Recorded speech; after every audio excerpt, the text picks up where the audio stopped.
Sveiki, zēni un meitenes! Jūs klausāties kopā ar Jēzu.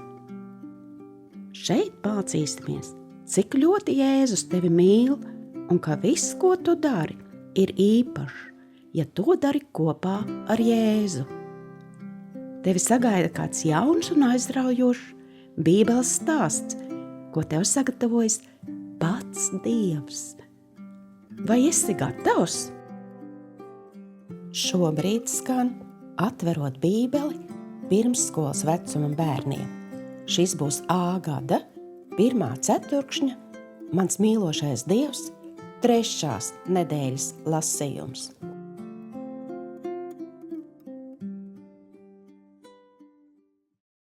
Šodien, pirmdienā, tavā grāmatiņā uzzīmēt Ādams ar Ievu. Kā tu domā, kāpēc viņi izskatās tik priecīgi? Lasīsim stāstu un uzzināsim.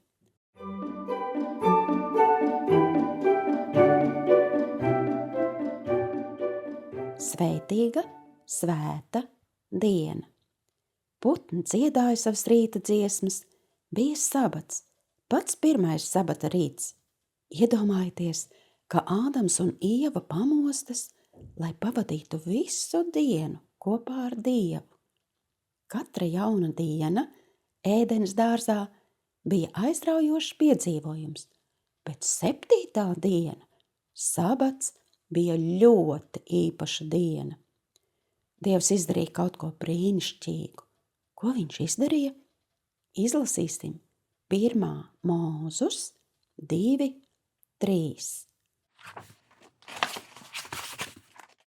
Un Dievs svētīja 7. dienu un iesvētīja to par svētu dienu, jo viņš tanī attusējās no visa sava darba, ko radīdams bija darījis.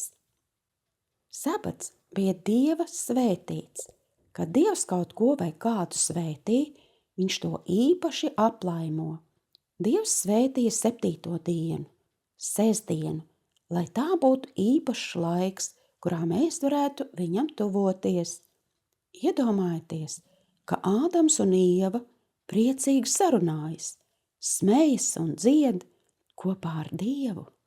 Iedomājieties, ka Dievs noliecas, lai parādītu Ādamam un Ievai mazu sēkliņu, kas izaugst par skaistu ziedu, vai norāda uz ērgli un paskaidro, kā tas lido.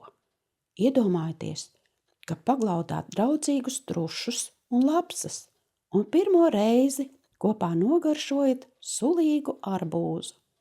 Dievs sabatu padarīja svētu. Sabats nav kā jebkura cita diena. Tā ir īpaša diena, lai atpūstos, pielūgtu un būtu kopā ar Dievu. Dievs sabatā vēlas īpašā veidā būt kopā arī ar jums. Viņš vēlas, lai mēs pārtraucam visus savus darbus, pārstājam raizēties un pavadām laiku kopā ar viņu. Mūsu atmiņas pants saka: piemini sabata dienu, ka tu to svētīji. 2. Mūzus 28. Mani interesē, kā mēs varētu šo sabatu svētīt jaunā vai īpašā veidā? Varbūt šodien vari ar vecākiem parunāties un kopā padomāt un pielūgt, kā šis sabats jums varētu kļūt vēl īpašāks. Bet tagad dzirdēsim 4. baušļa dziesmu.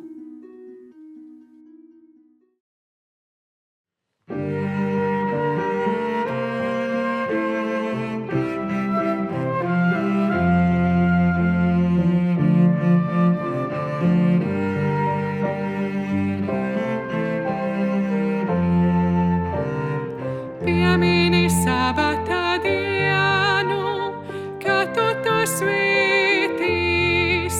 Šās dienas tev būs strādāt un padarīt visus savus darbus, bet 7. diena ir sabats tam, ko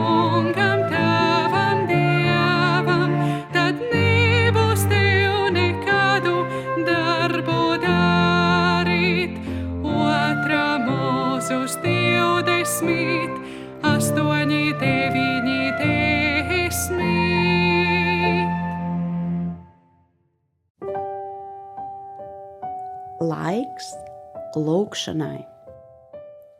Paldies Tev, Dievs, par sabatu, ko Tu esi iesvētījis, lai tas būtu īpašs, priekpilns laiks, ko pavadīt kopā ar Tevi, ar ģimeni un saviem draugiem. Āmen!